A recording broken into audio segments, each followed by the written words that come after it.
السلام علیکم عزیز طلبہ، کیسے ہیں؟ خیریت ہے؟ امید ہے کہ آپ سب بخیر و عافیت سے ہوں گے۔ ہم نے گزشتہ 2 لیکچر کے اندر نظم حمد کے اشعار کا مطالعہ کیا تھا۔ آج ہم نظم حمد کی مشق کریں گے۔ کویسچن نمبر 1 ہے، حمد کے متن کے مطابق لفظ لے کر مصرعے مکمل کریں۔ گونجتا ہے جہاں تیرے آہنگ سے، ہر ستارے میں آباد ہے ایک جہاں، پتھروں کو بھی تو نے عطا کی زباں، سونپ کر منصب آدمیت مجھے، شوق سجدہ بھی کر اب عنایت مجھے۔ کویسچن نمبر 2 ہے، حمد کے متن سے متعلق نیچے دیے ہوئے سوالوں کے مختصر جواب لکھیں۔ شاعر کے نزدیک ہر سحر کس رنگ میں پھوٹتی ہے؟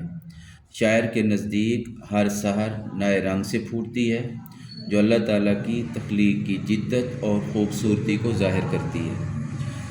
یہ جہاں ہر دم کس کے آہنگ سے گونجتا ہے؟ یہ جہاں ہر دم اللہ تعالیٰ کے آہنگ سے گونجتا ہے۔ حیوانات و جمادات کس کی حمد و ثنا کرتے ہیں؟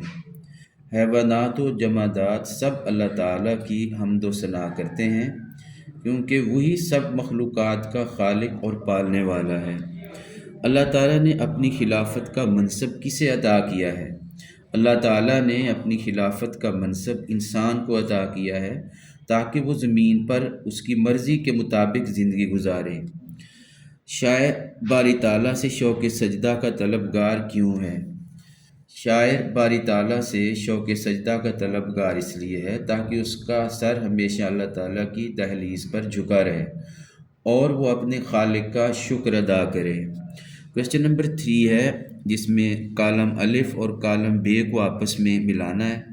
سینہ سنگ، زمین فلک، سبزہ گل، چاند سورج، منصب آدمیت، شوق سجدہ۔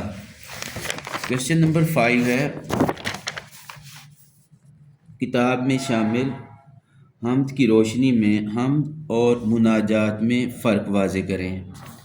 حمد سے ایسی نظم یا اشعار مراد لیے جاتے ہیں جن میں خدائے بزرگ و برتر کی تعریف و ثنا بیان کی گئی ہو۔ مناجات اردو شعری اصطلاح میں ایسی نظم کو کہتے ہیں جس میں اللہ تعالیٰ کی حمد و ثنا کے ساتھ ساتھ اپنا عجز و انکسار ظاہر کر کے دعا اور التجا کی جائے۔ حمد اور مناجات میں فرق یہ بھی ہے کہ حمد میں اللہ تعالیٰ کی بڑائی بیان کی جاتی ہے، جبکہ مناجات میں بندہ اپنے پروردگار سے کچھ طلب کرتا ہے۔